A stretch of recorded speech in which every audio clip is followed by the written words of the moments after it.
Welcome in Capricorn. Today I will be doing a reading for you where we're going to take a look at career and then relationships and love and then your life path and mission. And this reading will be for the second half of July. We do have a lot of things going on in the second half of July. So the first thing up is going to be on the 17th. We have North Node moving out of Taurus and into Aries and South Node moving into Libra.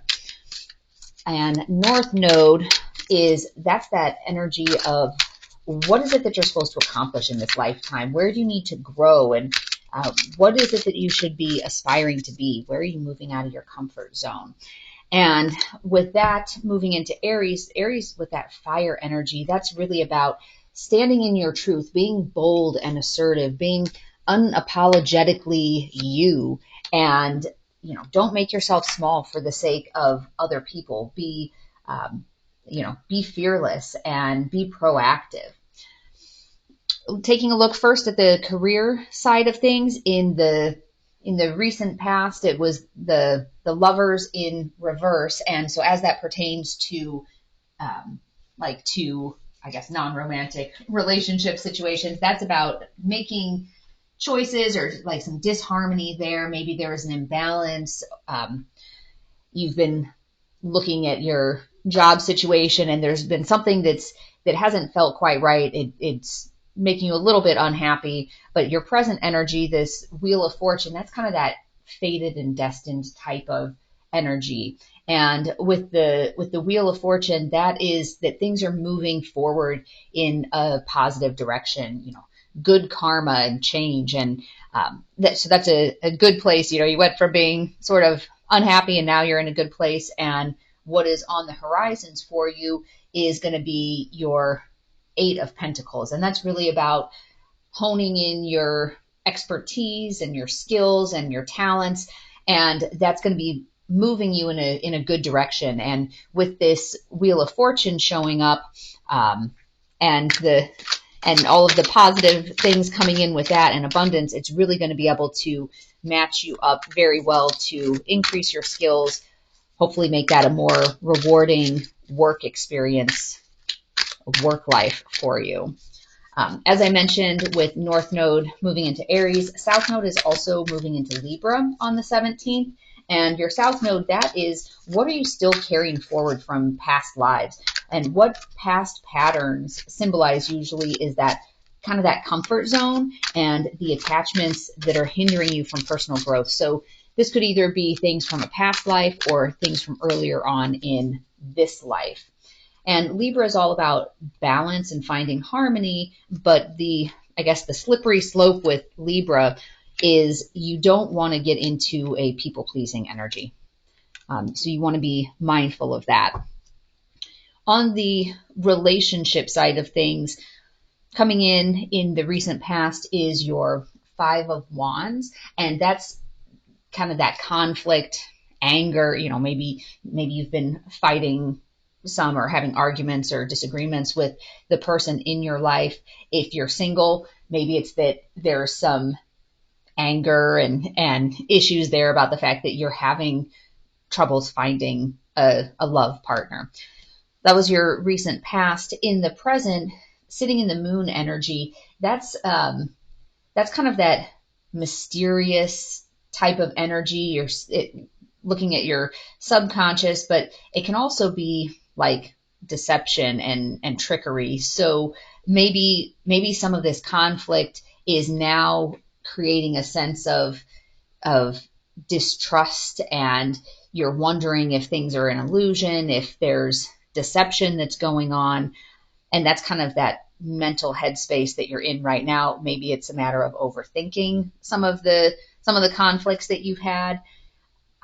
But on the horizons for you, with the Eight of Wands in reverse, that has to do with kind of some bad timing and maybe some missed chances or opportunities. And sometimes even if you're, I'll call it half a bubble off, you may just feel a little bit out of step with your partner.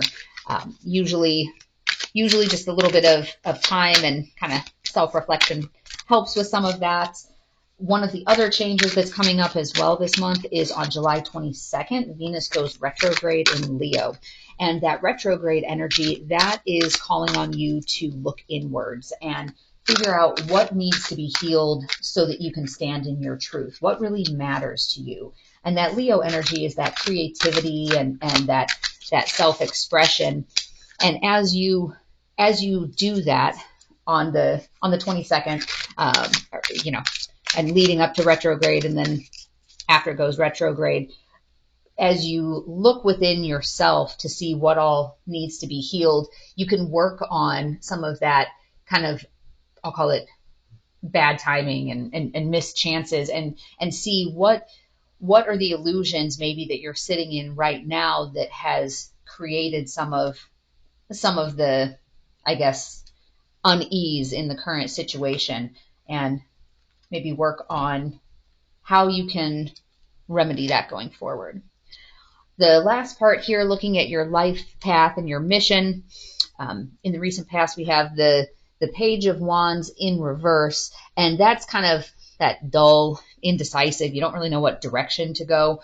Maybe you'd been thinking about making a change. Should I do this? Should I do that? And in the past, you weren't really very sure, but now you're sitting in the King of Cups energy. So after thinking about that and kind of mulling it over for a while, it seems like you've kind of reached more of a position of balance and wisdom, and hopefully feeling like you're making some progress there. But in the near future, we are seeing a little bit on this Six of Swords in reverse, that's kind of feeling a little bit stuck, kind of some instability, resistance to that positive change. So even though you're sitting in the King of Cups energy right now, which is about balance and calm, moving it forward to the next stage, there is a little bit of that feeling of being stuck. So it's like you want to move it forward, but maybe you run into some obstacles that make you feel like you can't really move things forward the way that you are wanting to do that. Let's pull a couple of oracle cards and see what's happening there. Oh, this one jumped out. Forgiveness. I acknowledge that harboring resentment blocks the flow of love. And if there's been some conflict here, then I would imagine the forgiveness is probably going on the love line there. And I remember this was from that Dexter First Blood series. There was a interaction between a couple of the characters, and one of them said, when somebody makes me really angry or really upsets me, I do something nice for them. And it's interesting because at first glance, it's like, wait a second, they're making me mad, so I go do something nice for them. And I've really tried to adopt that, that when I'm in a place where I feel like I'm upset or hurt about something, I try to do something nice for the other person, because it starts the conversation differently than if you come in all angry, all chest poofed up, and start an argument. At least for me personally, I found that tends to work well often. Let's take a look at a moon card for you. Nothing is yet set in stone. So this is something, even as we look at kind of your path, even though right now it's saying that there's some feeling stuck in a rut, nothing's set in stone. So you still have the ability to influence this energy, regardless of whether something is destined and fated. There's still free will. You can change the way you look at things. There's lots of big energy coming in. So embrace that big energy. If you've been in a pattern where you felt stuck in a rut for a while and what you've been doing hasn't worked, try something else. Life is an experiment, and just because one approach doesn't work doesn't mean that a different approach might not bring you the success that you're looking for. And with your spirit animal, sea turtle, protection. You are a master of finding life's flow. Be in harmony with the rhythm and your path will unfold. Persevere and you will succeed. You have everything you need to be protected and happy. And that's really a beautiful card. If you were looking at making some changes on the career side, know that you're protected and that you'll be successful in that area. If you're looking at what are you changing up, on your life path, your passions, your mission. Know that you are protected and that there's happiness in store for you. And as always, take only what resonates and leave the rest. I hope that you found this helpful. I'll do another one of these in a couple of weeks for the first half of August. In the meantime, I'll do the daily card pulls, so you can check back on the channel for that. And it's pulling one major arcana and then a couple different oracle cards. I have some other decks besides this that I use. In the meantime, though, I hope you're able to find happiness and peace along your journey, and blessings to you. So until next time, bye-bye.